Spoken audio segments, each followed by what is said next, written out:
तो बेटा आज का हमारा टॉपिक है, शुरू करते हैं हम क्वांटम और wave mechanical model of atom. देखो फर्स्ट मॉडल हमने डिस्कस किया था थॉमसन मॉडल, फिर हमने रदरफोर्ड मॉडल डिस्कस किया है, फिर हमने बोहर मॉडल डिस्कस किया है। बोहर मॉडल के एडवांटेज और लिमिटेशन भी हमने डिस्कस की हैं। उसके बाद हम पढ़ेंगे क्वांटम या wave mechanical model of atom. देखो ये जो मॉडल है क्वांटम या wave mechanical model of atom, ये मॉडल बेस्ड है किसके ऊपर? क्वांटम मैकेनिक्स के ऊपर। Quantum mechanics. अब देखो क्वांटम मैकेनिक्स होता क्या है, ये नई टर्म है आपके लिए। एक तो हम पढ़ते हैं क्लासिकल मैकेनिक्स। क्लासिकल मैकेनिक्स जैसे कि आप फिजिक्स में पढ़ोगे, न्यूटन के लॉज इसमें आते हैं, बड़ी बड़ी ऑब्जेक्ट्स के बारे में पढ़ेंगे तो वो हम क्लासिकल मैकेनिक्स में पढ़ते हैं, जैसे सन, मून, अर्थ। तो और भी बड़ी बड़ी जो ऑब्जेक्ट हैं उनके मोशन के बारे में क्लासिकल मैकेनिक्स में पढ़ा जाता है। तो क्वांटम मैकेनिक्स जो है, क्वांटम मैकेनिक्स पढ़ेंगे माइक्रोस्कोपिक पार्टिकल्स के लिए। माइक्रोस्कोपिक मतलब जो बहुत छोटे छोटे पार्टिकल हैं, जैसे इलेक्ट्रॉन, प्रोटॉन, न्यूट्रॉन है, एटम है, मॉलिक्यूल है, ऐसे स्पीसीज के लिए। अब क्वांटम मैकेनिक्स के बेस पे ही इसका नाम पड़ा है क्वांटम या wave mechanical model of atom. अब जो ये क्वांटम मैकेनिक्स है, क्वांटम मैकेनिक्स जो डेवलप की गई है, जिसे हम क्वांटम मैकेनिकल मॉडल पढ़ेंगे एटम का, ये दो कंसेप्ट के ऊपर बेस्ड है। दो कंसेप्ट कौन से हैं? फर्स्ट कंसेप्ट है D Broglie concept. D Broglie concept of dual nature of matter. Quantum mechanical model quantum mechanics के ऊपर बेस्ड है, और क्वांटम मैकेनिक्स किन दो बातों के ऊपर बेस्ड है? एक तो ये हो गया आपका de Broglie concept of dual nature of matter, और दूसरा ये बेस्ड है Heisenberg uncertainty principle. Heisenberg uncertainty principal.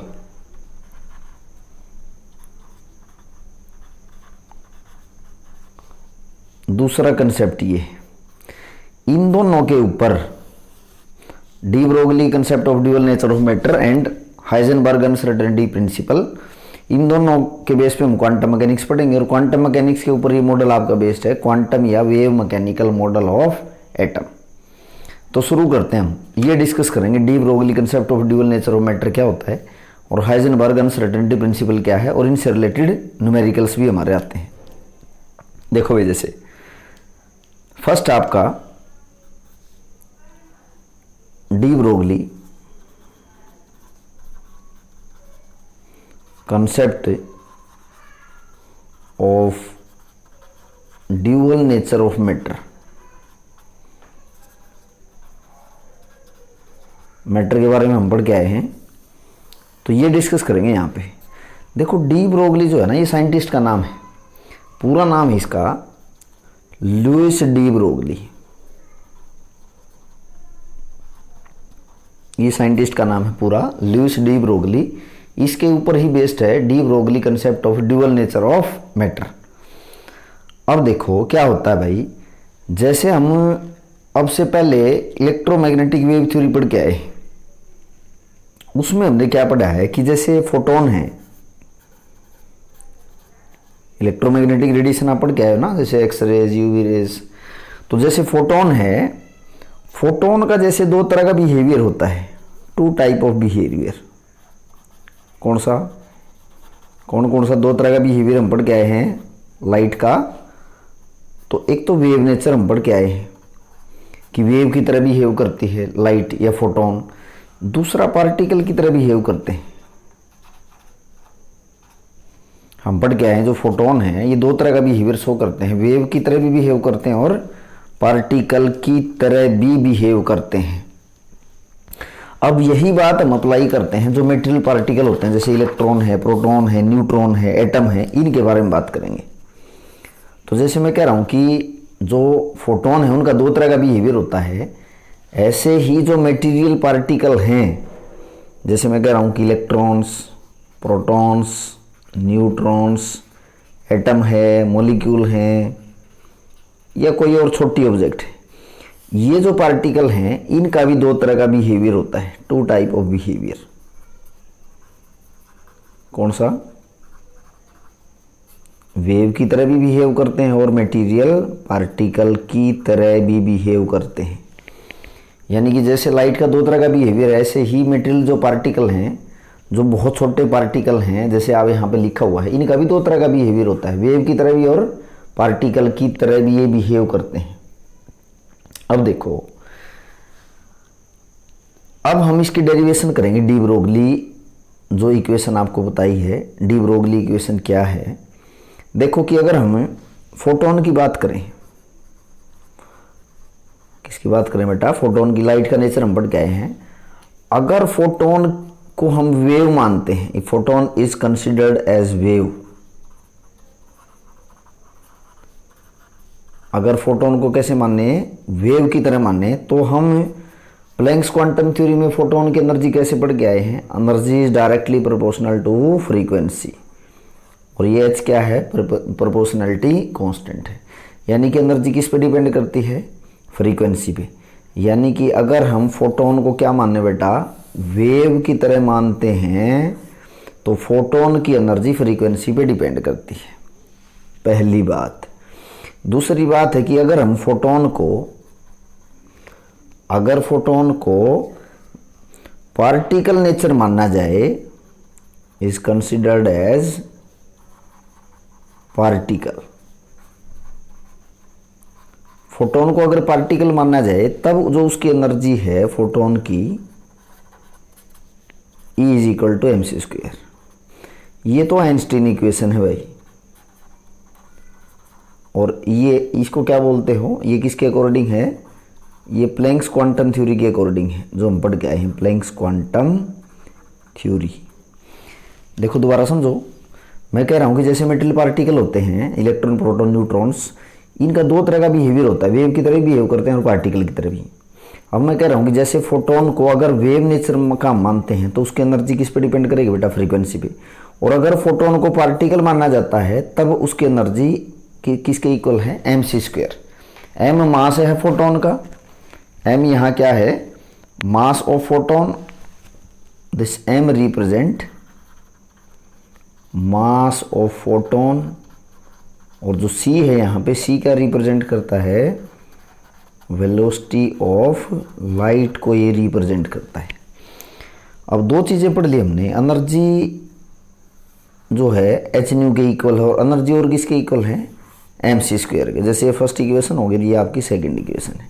Compare कर लो, तो क्या हम लिख नहीं सकते हैं कि इस फर्स्ट और सेकंड इक्वेशन से कि h nu is equal to mc²? लिख नहीं सकते बेटा, क्योंकि energy is equal to h nu और energy also equal to mc²। तो बेटा फ्रीक्वेंसी किसके इक्वल होती है? ये भी पढ़ के आए हम। फ्रीक्वेंसी किसके इक्वल होती है? c/λ। ये फार्मूला नहीं पढ़ के आए हैं रिलेशनशिप में। अब देखो, इसे फ्रीक्वेंसी की वैल्यू पुट का अगर मैं कर दूं h, तो न्यू की जगह मैं क्या लिख सकता हूँ? c/λ, date is equal to mc²। अब देखो क्या c यहाँ पे भी है, c यहाँ कैंसिल होगा बेटा, तो यहाँ बच गया h/λ is equal to mc। और अगर लैम्डा निकालना चाहो यहाँ से आप, लैम्डा किसके इक्वल हो जाएगा? h/mc। तो ये देखो, ये जो लैम्डा आया है ना, ये लैम्डा फोटोन के केस में आया है। लैम्डा किसका है? फोटोन। यानी कि लैम्डा क्या है बेटा? वेवलेंथ है। अब देखो कि यहाँ जो m है, यहाँ पे m क्या रिप्रेजेंट कर रहा है? Mass of photon. अगर मैं मास ऑफ फोटोन को रिप्लेस कर दूं by mass of particle, photon के मास की जगह हम क्या ले लें? किसी पार्टिकल का मास ले लें। और जो c है, c यहाँ क्या रिप्रेजेंट कर रहा है बेटा? इस फार्मूले में वेलोसिटी ऑफ लाइट। और अगर इसको रिप्लेस कर दिया जाए किससे, by velocity of particle, velocity of particle, तो देखो क्या फार्मूला बन जाएगा, h is equal to H over M V बन जाएगा। लैम्डा किसके इक्वल हो गया, h over M V. c जो है वेलोसिटी ऑफ लाइट है, इसको मैंने रिप्लेस कर दिया v से। v क्या है, वेलोसिटी ऑफ पार्टिकल, और m क्या है, मास हो जाता है किसी भी मेटेरियल पार्टिकल का। दोबारा समझ लो, अगर फोटोन को हम वेव नेचर का मानते हैं तो उसकी एनर्जी फ्रीक्वेंसी पे डिपेंड करती है, is equal to H nu. और फोटोन अगर पार्टिकल की तरह माना जाता है तो आइंस्टीन इक्वेशन है ये, energy is equal to mc square. दोनों को कंपेयर कर दिया तो यहाँ से मैंने लैम्डा निकाल लिया, lambda H by M C velocity of light को रिप्लेस कर दिया किससे, वेलोसिटी ऑफ मटेरियल पार्टिकल। तो हमारे पास फार्मूला बन जाता है अभी वेवलेंथ निकालने का किसी भी मटेरियल पार्टिकल का। अगर हम वेवलेंथ निकालना चाहें किसी भी मेटल पार्टिकल की तो हमारे पास फार्मूला क्या आ गया बेटा, lambda is equal to H over M we, ये फार्मूला आ जाता है। तो लैम्डा किसके इक्वल है, एच ओवर एम वी, ये फार्मूला आ गया। और जो ये लैम्डा है ये वेवलेंथ है, दिस इज वेवलेंथ किसकी, ऑफ मटेरियल पार्टिकल, किसी भी मेटेरियल पार्टिकल की क्या, वेवलेंथ। और h क्या रिप्रेजेंट करता है बेटा, प्लैंक्स कांस्टेंट। और m क्या है, मास ऑफ पार्टिकल, और v क्या है, वेलोसिटी ऑफ पार्टिकल। तो ये जो वेवलेंथ आएगी ना यहाँ पे, ये डी ब्रोगली वेवलेंथ आएगी, डी ब्रोगली वेवलेंथ। अब यहाँ से आप देख सकते हो, इसमें आप देखोगे कि जो h तो है तो कांस्टेंट है, और जो m और v है, m और v जो है मास और जो वेलोसिटी का प्रोडक्ट है, ये किसके इक्वल होता है, मोमेंटम ऑफ पार्टिकल। बेटा मास और वेलोसिटी का प्रोडक्ट किसके इक्वल होता है, मोमेंटम ऑफ पार्टिकल।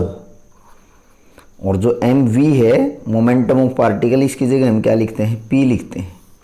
तो p क्या है, p है मोमेंटम ऑफ पार्टिकल। तो इस एम वी की जगह मैं क्या लिख सकता हूँ, lambda is equal to H over P, ये फार्मूला बन गया। एम वी की जगह क्या लिख दिया मैंने, ने पी लिख दिया। पी क्या है, मोमेंटम ऑफ पार्टिकल। अब देखो एच तो यहाँ पे कांस्टेंट है, एच क्या है, कांस्टेंट है, तो मैं लिख नहीं सकता हूँ यहाँ पे lambda is inversely proportional to momentum, क्योंकि प्रोपोर्शनलिटी कांस्टेंट हटाऊंगा तो ये आ जाएगा आपका प्रोपोर्शनलिटी कांस्टेंट, जिसको हम क्या बोलते हैं, प्लैंक्स कांस्टेंट। तो भाई यहाँ से डी ब्रोगली वेवलेंथ बन गई। डी ब्रोगली वेवलेंथ ना इनवर्सली प्रोपोर्शनल होती है किसके, मोमेंटम ऑफ पार्टिकल। तो मैं यहाँ लिखूंगा, नोट में लिख रहा हूँ, वेवलेंथ किसी भी मटेरियल पार्टिकल की, या जो डी ब्रोगली वेवलेंथ ये भी हम कह सकते हैं, D Broglie wavelength is inversely proportional to its momentum। और मोमेंटम क्या होता है बेटा, p क्या होता है, मास और वेलोसिटी का प्रोडक्ट, जो कि किसी भी मेटल पार्टिकल का क्या होगा, मोमेंटम होता है। तो अब समझ लेना, किसी भी मेटल पार्टिकल की अगर हम वेवलेंथ निकालना चाहें तो बेटा फार्मूला कौन सा लगाना है, lambda is equal to H over M we, ये फार्मूला आपको यूज़ करना है। और अगर हमने जैसे कि इलेक्ट्रोमैग्नेटिक रेडिएशन थी, इलेक्ट्रोमैग्नेटिक रेडिएशन के केस में वेवलेंथ निकाली थी, तो बेटा वो किसके इक्वल थी, c is equal to nu lambda. तो यहाँ से लैम्डा हम निकाल सकते हैं सी बाय न्यू। तो दो फार्मूले ये यूज़ होते हैं। तो ये फार्मूला तो यूज़ करेंगे किसके लिए, इलेक्ट्रोमैग्नेटिक जो वेव्स हैं, इलेक्ट्रोमैग्नेटिक जो वेव्स हैं, अगर इनकी हमें वेवलेंथ निकालनी है तो c by nu, c by nu, c velocity of light, nu क्या है, फ्रीक्वेंसी ऑफ लाइट। और अगर किसी पार्टिकल की हमें वेवलेंथ निकालनी है तो एच ओवर एम वी, ये फार्मूला आपको यूज़ करना है। एक फार्मूला ये हो गया, दूसरा फार्मूला आपका ये हो जाता है। अब जो डी ब्रोगली वेवलेंथ हमने निकाली है lambda is equal to H over M V, इसका सिग्निफिकेंस क्या है? सिग्निफिकेंस हम पढ़ेंगे।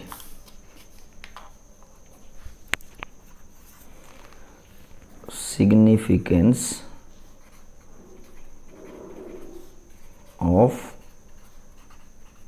D Broglie wavelength.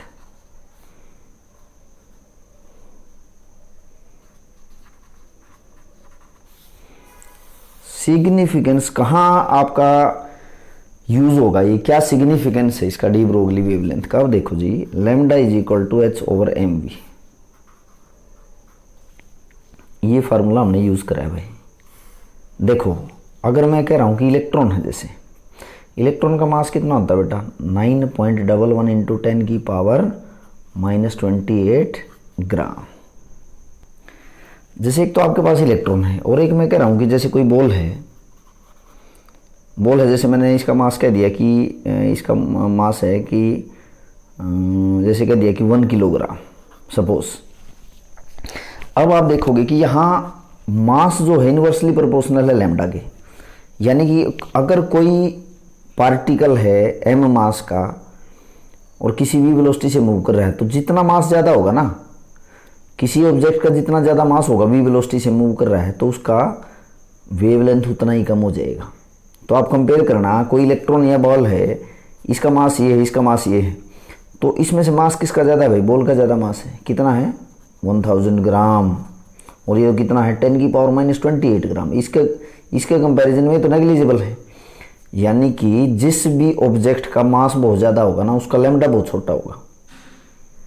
अब लैम्डा बहुत छोटा होगा तो इजीली मेजरेबल नहीं होगा, और जितना किसी ऑब्जेक्ट का मास कम होगा तो उतना ही उसका लैम्डा ज़्यादा होगा और वही मेजरेबल होगा। तो नोट क्या है बेटा,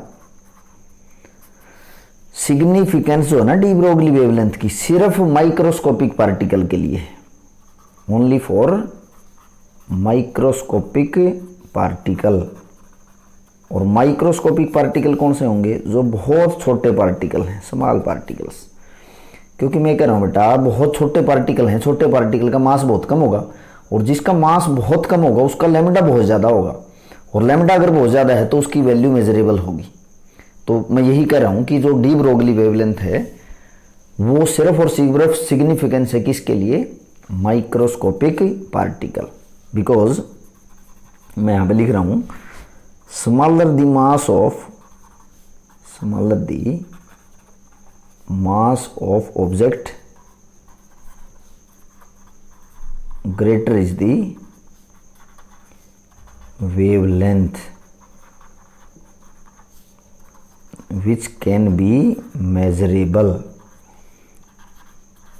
जिसको हम इजीली मेजर कर सकते हैं। अगर जिसका मास बहुत ज़्यादा होगा उसका लैम्डा क्या होगा? बहुत छोटा होगा, जो इजीली मेजरेबल नहीं होगा। या हम ये भी कह सकते हैं कि कोई ऑब्जेक्ट है जो बहुत ज़्यादा वेलोसिटी से मूव कर रही है, तो उसका लैम्डा क्या होगा बेटा? बहुत छोटा होगा, जो कि इजीली मेजरेबल नहीं है। सिर्फ मास की बात करें तो जिसका मास बहुत कम होगा, यानी कि जैसे बहुत छोटे पार्टिकल है, माइक्रोस्कोपिक बोलते हैं छोटे पार्टिकल को, उन्हीं का लैम्डा मेजरेबल होगा। तो सिग्निफिकेंस डी ब्रोगली वेवलेंथ की किसके लिए है? Only for microscopic particle. एक फार्मूला और यहाँ पे आपको सिखाता हूँ कि वेवलेंथ ही उसमें निकालनी है आपको। अगर चार्ज पार्टिकल है, उसकी वेवलेंथ का तरीका एक और है निकालने का। क्या बता रहा हूँ यहाँ पे आपको? कैलकुलेशन ऑफ, बहुत इंपॉर्टेंट फार्मूला ही यूज होता है बहुत सारे न्यूमेरिकल में। Calculation of de Broglie wavelength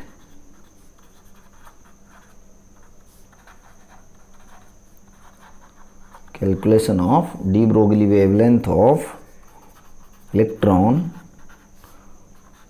from the potential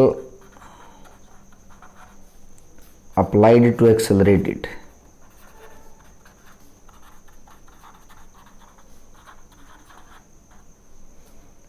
accelerate it, ये है वह टॉपिक। पहले तो इसका मतलब समझो क्या लिखा हुआ है यहाँ पे।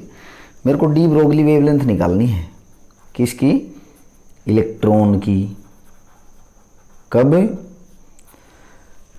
जब किसी पोटेंशियल डिफरेंस में आप उसको मूव करवा रहे हो।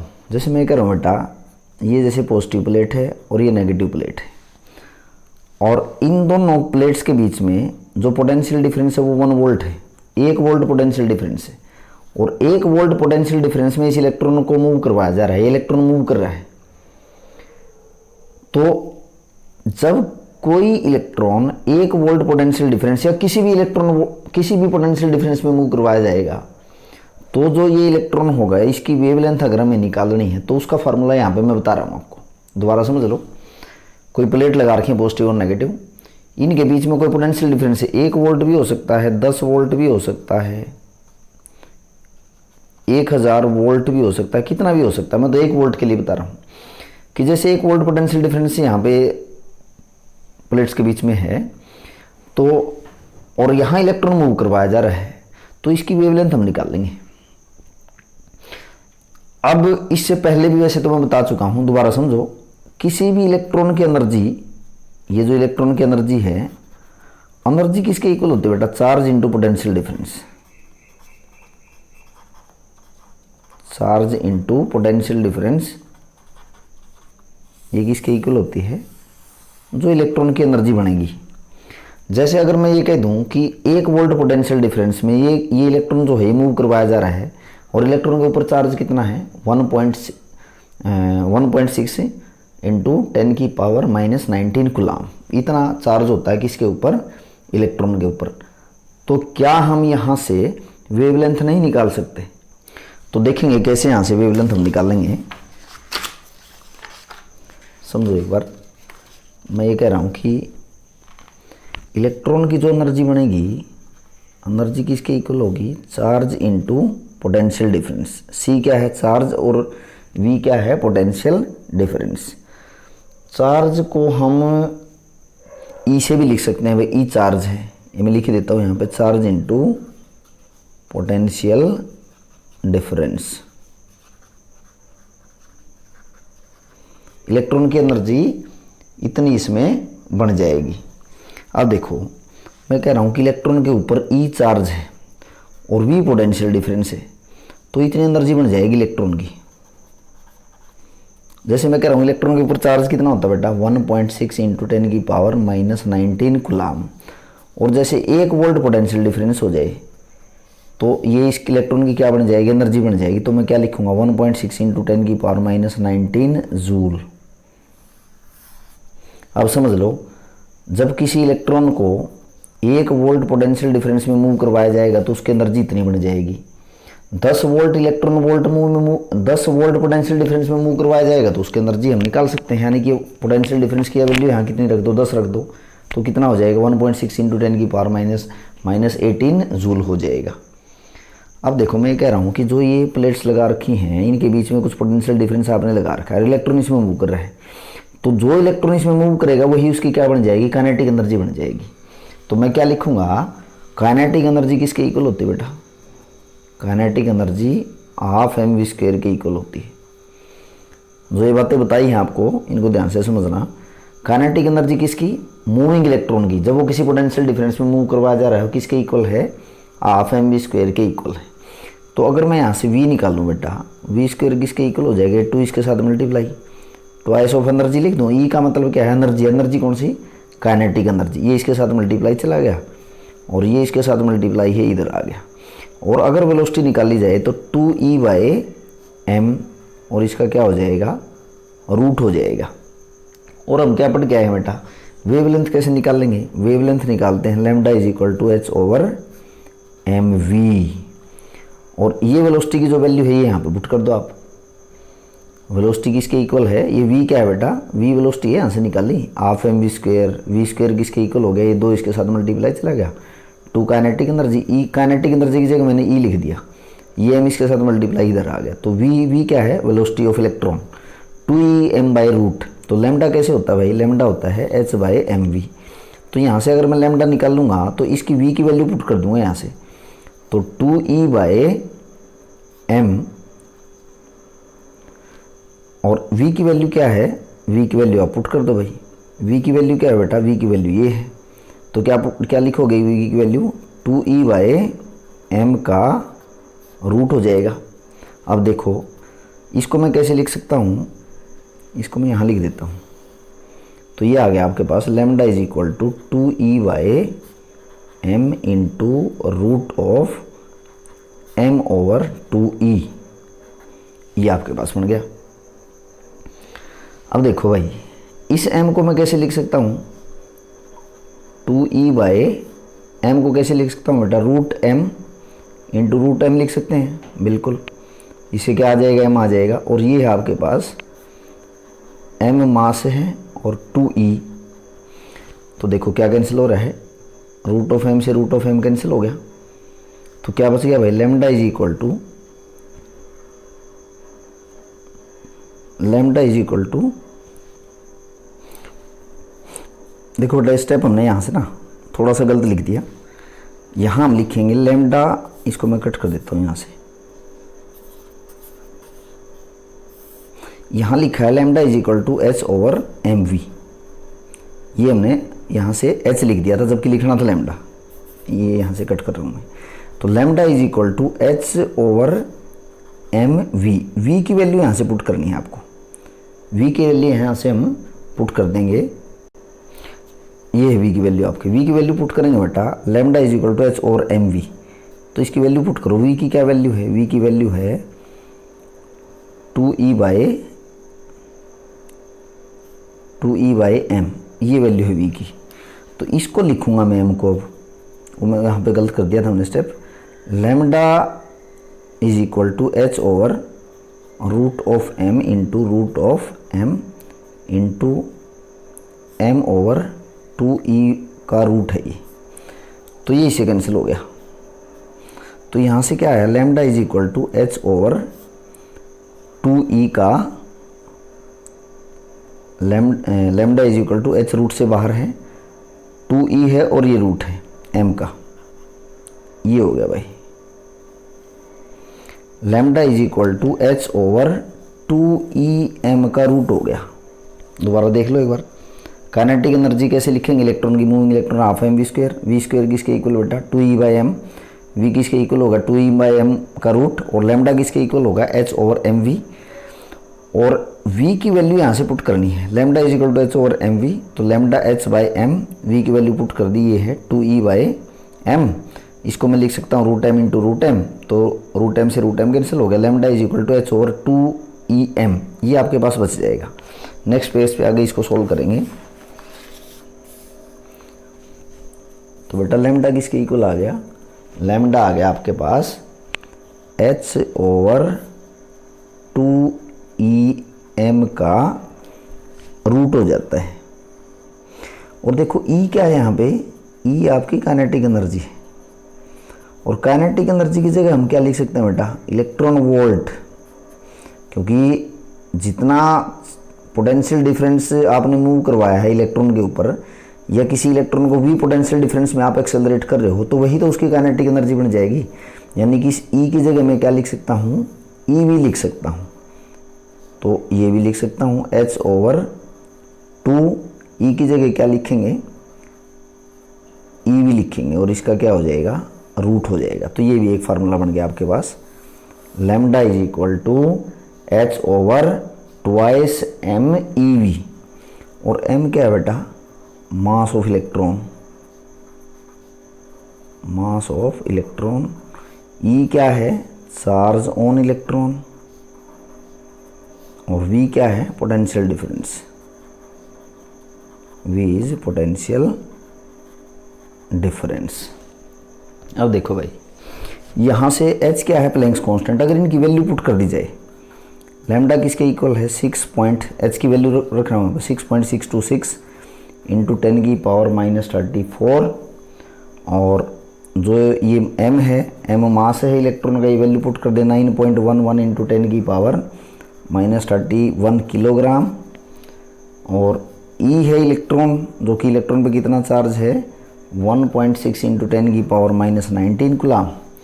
ये वैल्यू अगर यहाँ हम पुट कर दें तो H is equal to 6.626 into 10 की पावर -34, और ये आपके पास है ट्वाइस इंटू इलेक्ट्रॉन का मास 9.11 इंटू 10 की पावर -31 किलोग्राम इंटू 1.6 इंटू 10 की power -19 coulomb into V volt. तो जब आप इसको सोल्व करोगे, सोल्व करने के बाद बेटा मैं डायरेक्ट बता देता हूँ, यहाँ पे सोल्व करने के बाद जो वैल्यू आएगी यहाँ पे ये आएगी 12.27 बाय रूट ऑफ वी, इतना एंगस्ट्रॉम आ जाएगी। और ये भी आपको पता है कि एक एंगस्ट्रॉम किसके इक्वल होता है, 10⁻⁻10 मीटर के इक्वल होता है। तो यहाँ से मैं एक तो देखो फार्मूला ये बन गया कि अगर आपको वी वोल्ट पोटेंशियल डिफरेंस दे रखा है तो वहाँ से हम डायरेक्ट क्या निकाल सकते हैं, वेवलेंथ निकाल सकते हैं। दूसरा आपके पास एक फार्मूला ये बन गया जी कि अगर आपको वी वोल्ट पोटेंशियल डिफरेंस दे रखा है तो यहाँ से भी निकाल सकते हैं। दूसरा आपके पास एक ये फार्मूला है, lambda is equal to H/2EM, यानी कि अगर आपको इलेक्ट्रॉन की काइनेटिक एनर्जी दे दी जाए, इलेक्ट्रॉन का मास आपको पता ही है, तो वहाँ से हम क्या निकाल सकते हैं, इसकी वेवलेंथ निकाल सकते हैं। अभी हम इसके कुछ न्यूमेरिकल करेंगे बेटा। अब देखो ये तो जो फार्मूला था आपके पास, ये था भाई फार्मूला इलेक्ट्रॉन के लिए आपको वेवलेंथ निकालना, H/2MeV, ये फार्मूला था, इसका रूट है। ये तो है कि जब इलेक्ट्रॉन आपका चार्ज पार्टिकल है, अगर चार्ज पार्टिकल इलेक्ट्रॉन की बजाय कोई दूसरा भी तो हो सकता है, प्रोटॉन हो सकता है या और कोई चार्ज पार्टिकल हो सकता है। मान लिया कि मैं कह रहा हूँ कि Q चार्ज है किसी पार्टिकल के ऊपर और उसको V पोटेंशियल डिफरेंस में मूव करवाया जा रहा है, एक्सेलरेट किया जा रहा है V पोटेंशियल डिफरेंस। तो यहाँ से मैं एक फार्मूला और बता रहा हूँ आपको, तो जो लैम्डा आप निकाल लोगे, lambda is equal to H/2mQV, ये फार्मूला यूज़ करोगे। ये फार्मूला हमें कभी यूज़ करना है, क्यों क्या है बेटा, चार्ज इलेक्ट्रॉन के ऊपर चार्ज अगर है तो ये वाला फार्मूला यूज़ करना है, E is the charge on electron. अगर इलेक्ट्रॉन के अलावा और कोई आपके पास चार्ज पार्टिकल है तो उसके लिए आप ये फार्मूला यूज़ करोगे। तो आपको एक तो फार्मूला ये यूज़ करना है जब काइनेटिक एनर्जी दे रखी हो। मैं नेक्स्ट पेज पे लिख देता हूँ ये अलग अलग कब कौन सा फार्मूला आपको लगाना है। तो मैं कह रहा हूँ कि अगर आपको वेवलेंथ निकालनी है चार्ज पार्टिकल की तो H/√2EM, ये फार्मूला कभी यूज़ करना बेटा, when kinetic energy of electron is given, जब इलेक्ट्रॉन की काइनेटिक एनर्जी दे रखी हो, ये फार्मूला आपको यूज़ करना है। दोबारा लिखे हुए पीछे वाले, एक फार्मूला आपको यूज़ करना है H/2E की जगह मैं क्या लिखूंगा, E क्या है, काइनेटिक एनर्जी, इलेक्ट्रॉन वोल्ट के इक्वल है ये, तो मैं लिखूंगा 2MeV, एक ही फार्मूला मैं लगा सकता हूँ। दूसरा आपको बताया है कि लैम्डा इज इक्वल टू, इनकी वैल्यू पुट करके बताया है 12.27 बाय रूट ऑफ V, इनकी वैल्यू पुट करके निकाला बेटा, एंगस्ट्रॉम में आएगा। नेक्स्ट है जैसे फार्मूला, कौन सा कहाँ फार्मूला यूज़ करना है वो आप देख लोगे न्यूमेरिकल में। एक बताया है कि H/2mQV, और 2mQV क्या क्या है, रूट। एक फार्मूला आपको ये यूज़ करना है। तो ये जो लैम्डा दिखा रखा है बेटा, ये लैम्डा क्या है, वेवलेंथ। और वेवलेंथ कौन सी है, डी ब्रोगली वेवलेंथ। जब किसी चार्ज पार्टिकल को V पोटेंशियल डिफरेंस में आप मूव करवाते हो उस दौरान आप ये वेवलेंथ यहाँ से बड़ी आसानी से हम निकाल सकते हैं। अब देखो भाई, एक हम पोस्टुलेट्स पढ़ के आए थे, कौन सा पोस्टुलेट्स हम पढ़ के आए थे बोर मॉडल में, उसकी डेरिवेशन बता रहा हूँ यहाँ पे। तो मैं लिख रहा हूँ कि derivation of Bohr postulates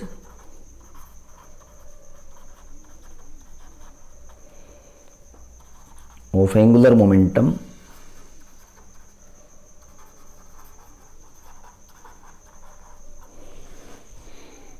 from de Broglie equation.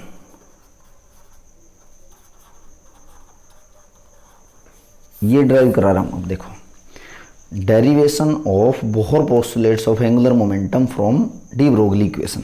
अब देखो बेटा, डी ब्रोगली इक्वेशन क्या है, lambda is equal to H/mV। ये क्या है, ये तो डी ब्रोगली इक्वेशन है। अच्छा ध्यान करो, जो बोर मॉडल पढ़ा था हमने उसमें एक एंगुलर मोमेंटम का हमने कंसेप्ट पढ़ा था या पोस्टुलेट्स पढ़ा था। क्या पढ़ा था भाई? जो किसी भी ऑर्बिट में एंगुलर मोमेंटम होगा वो इंटीग्रल मल्टीपल होता है किसका? इंटीग्रल मल्टीपल होता है h/2 का। देखो ये तो बोर का पोस्टुलेट है, this is postulates of Bohr model. MVR क्या है यहाँ पे? Angular momentum. MVR is angular momentum. तो जो एंगुलर मोमेंटम होगा इलेक्ट्रॉन का किसी भी ऑर्बिट में, वो n क्या है? इंटीजर है, इंटीग्रल मल्टीपल होता है किसका? h/2 का। और ये है जी डी ब्रोगली वेवलेंथ। तो मैं क्या करूँगा, यहाँ पे लिखा है derivation of bore postulates of angular momentum from de Broglie equation. ये बताना है मेरे को, कैसे बताएंगे? यानी कि ये ड्राइव करना है किससे? डी ब्रोगली इक्वेशन से। कैसे ड्राइव करेंगे देखो एक बार समझो।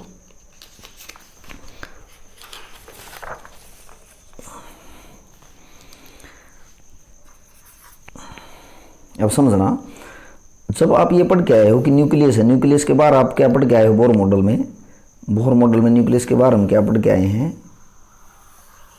ये ऑर्बिट्स पढ़ के आए हैं। ये क्या है? ऑर्बिट्स। और ऑर्बिट कैसे पढ़ के आए थे बोर मॉडल में? ये सर्कुलर थे, बट एक्चुअल में ऐसा नहीं होता। हम क्वांटम मैकेनिकल मॉडल में पढ़ेंगे कि जो ये सपोज न्यूक्लियस है और न्यूक्लियस के बाहर जो आपके पास ये ऑर्बिट है ना, ऑर्बिट कुछ इस तरह से दिखा रखे होंगे, यानी कि वेव की फॉर्म में इलेक्ट्रॉन मूव करता है। ये आगे समझाया जाएगा, अभी सिर्फ इतना समझ लो। जैसे आप वेव में ये नहीं पढ़ के आए हो, किसी वेव में क्रस्ट होता है, ट्रफ होता है, क्रस्ट ट्रफ, उसकी वेवलेंथ, जैसे एक क्रस्ट है और ये ट्रफ है, ये हम पढ़ के आए हैं। अब समझो, न्यूक्लियस के बाहर सपोज ये कोई ऑर्बिट है, न्यूक्लियस के बाहर जो ऑर्बिट होगा ना, जो इसका सरकमफ्रेंस होता है ऑर्बिट का, सरकमफ्रेंस जो होगा ऑर्बिट का, वो इंटीग्रल मल्टीपल होता है उसकी वेवलेंथ का। ये समझ लेना बस, जो ये पॉइंट बताया है। सरकमफ्रेंस ऑफ एनी ऑर्बिट, जैसे ये न्यूक्लियस है, न्यूक्लियस के बाहर ये कोई ऑर्बिट दिखा रखा है, circumference of any orbit is integral multiple of wavelength. Integral multiple of wavelength, यानी कि क्या लिखा हुआ है? सरकमफ्रेंस किसका? सरकमफ्रेंस किसी ऑर्बिट का किसके इक्वल होगा बेटा? 2πr। 2πr क्या है? Circumference of any orbit. ये किसके इक्वल है? Circumference of any orbit is equal to, तो यहाँ पे ये लिखोगे आप, is equal to, is equal to. तो सरकमफ्रेंस किसी भी ऑर्बिट का किसके इक्वल है? Integral multiple. ये होगा जी इंटीजर। इंटीग्रल मल्टीपल किसका है? वेवलेंथ का। तो ये है हमारे पास। ये कंसेप्ट आपको नया बताया है कि जो सरकमफ्रेंस होगा किसी भी ऑर्बिट का, ऑर्बिट क्या होता है? न्यूक्लियस के बाहर जो दिखा रखा है ये सरकमफ्रेंस, ये ऑर्बिट जो दिखा रखा है, जो ऑर्बिट का सरकमफ्रेंस होगा वो इंटीग्रल मल्टीपल होगा। यानी क्या है यहाँ पे? इंटीजर। इंटीग्रल मल्टीपल होगा किसका? वेवलेंथ का। देखो वेव्स की फॉर्म में दिखा रखा है ऑर्बिट, क्योंकि ऐसे वेव्स की फॉर्म में हम दिखाते हैं ऑर्बिट। बोर मॉडल में तो ऐसे दिखाए थे ऑर्बिट, हमने दिखाए थे सर्कुलर, बट ऐसे होते नहीं एक्चुअल में, ऐसे वेव्स की फॉर्म में होते हैं। आगे मैं बताऊंगा, क्वांटम मैकेनिकल मॉडल को ही बढ़ाएंगे। अब देखो भाई, एक तो ये बात बता दी आपको, और एक आपको डी ब्रोगली इक्वेशन मैंने बताई है, lambda is equal to h/mv। अब तो यहाँ से हम इनको कंपेयर करके यहाँ से हम निकाल सकते हैं। देखो भाई, तो मैं यहाँ से लिख सकता हूँ, जो ये लिखा है आपका 2πr is equal to n lambda, ये मैंने बताया सरकमफ्रेंस किसी भी ऑर्बिट का क्या होगा? Integral multiple of wavelength. तो बेटा ये जो लैम्डा है, लैम्डा की वैल्यू हम यहाँ पुट कर देंगे इसकी। ये तो है डी ब्रोगली वेवलेंथ। ये आपको नई चीज़ बताई है कि सरकमफ्रेंस किसी भी ऑर्बिट का इंटीग्रल मल्टीपल होगा वेवलेंथ का। तो लैम्डा की वैल्यू यहाँ पुट कर दो, तो मैं लिखूँगा 2πr is equal to n lambda. Lambda की वैल्यू क्या है? h/mv। तो क्या मैं इसको लिख सकता हूँ? mv को मैं इधर ले गया, और ये r है, और ये n लैम्डा है, और ये आपका क्या बच गया? 2π, सॉरी ये आपका है 2πr is equal to n lambda. Lambda की वैल्यू पुट कर दी h/mv, 2 pi are is equal to N lambda. Lambda की वैल्यू क्या पुट कर दी बेटा, H over M V put कर दी। तो एम वी को मैं इधर ले गया, M V R is equal to N H over 2 pi, ये प्रूव हो जाता है, यानी कि ड्राइव भी हो जाता है। तो ये है जी बोर का पोस्टुलेट्स की जो एंगुलर मोमेंटम होगा वो इंटीग्रल मल्टीपल होगा वेवलेंथ का। इसको मैंने ड्राइव किया है कहाँ से, एक तो ये बात बताई है आपको कि किसी भी ऑर्बिट का सरकमफ्रेंस इंटीग्रल मल्टीपल होगा वेवलेंथ का, और ये डी ब्रोगली वेवलेंथ है। तो ये जो लेमडा की वैल्यू है ना, मैंने इसमें पुट कर दी बेटा। लेमडा की क्या वैल्यू है, एच ओवर एम वी। तो 2 pi are is equal to N lambda. Lambda की वैल्यू क्या है, एच ओवर एम वी। तो इसको मैंने रीअरेंज कर लिया, एम वी को इधर ले गए और आर है ये 2 पाई इधर चला गया, एन एच ओवर 2 पाई। तो ये ड्राइव हो जाता है कि जो एंगुलर मोमेंटम होगा वो इंटीग्रल मल्टीपल होता है किसका, एच ओवर 2 पाई का। तो कल के लेक्चर में हम सीखेंगे बेटा, एक तो इनके न्यूमेरिकल सीखेंगे, जो हमने डी ब्रोगली इक्वेशन पढ़ी है, इसके न्यूमेरिकल आते हैं बहुत अच्छे। और इसके बाद जो अगला कंसेप्ट है हाइजेनबर्ग अनसर्टेनिटी प्रिंसिपल। तो आज हमने क्या सीखा है कि जो क्वांटम मैकेनिकल मॉडल है वो किसके ऊपर बेस्ड है, क्वांटम मैकेनिक्स। और क्वांटम मैकेनिक्स किसके ऊपर बेस्ड है, दो कंसेप्ट है, कौन सा है, डी ब्रोगली वेवलेंथ और Heisenberg uncertainty principal. D Broglie concept आज हमने सीख लिया, डी ब्रोगली इक्वेशन या डी ब्रोगली कंसेप्ट क्या होता है, डी ब्रोगली वेवलेंथ हमने निकालनी सीखी है किसी मेटल पार्टिकल की, या अगर कोई चार्ज पार्टिकल एक्सेलरेट होता है तो उसको वेवलेंथ हम कैसे निकालेंगे। देखो एक चीज़ ध्यान रखना जो आज के लेक्चर में बताई है, एक तो ये यूज़ करना है lambda is equal to H over M V. जैसे मैं कह रहा हूँ कि कोई बाल है जिसका मास सम एंड सम है, तो भाई उसकी वेवलेंथ निकालो। या जैसे मैंने कह दिया कि कोई इलेक्ट्रॉन है उसकी वेवलेंथ निकाल दो और उसका मास और वेलोसिटी बता दी तो निकाल सकते हैं। एक वेवलेंथ निकालने का फॉर्मूला आपको ये बताया है 12.27/√V। ये फार्मूला कब लगाना है, जब किसी इलेक्ट्रॉन को V वोल्ट पोटेंशियल डिफरेंस में मूव करवाओगे। ये फार्मूला कब लगाना है, जब आपको मास या वेलोसिटी बता दी जाए इलेक्ट्रॉन की। तो ये चीज़ें ध्यान रखनी है, वो तो न्यूमेरिकल हम करेंगे तो उसमें साथ के साथ आपको पता भी लग जाएगा। तो आज के लिए इतना ही काफ़ी है, कल के लेक्चर में हम सीखेंगे इसके कुछ न्यूमेरिकल और नेक्स्ट कंसेप्ट जो हाइजेनबर्ग अनसर्टेनिटी प्रिंसिपल है। Thank you students.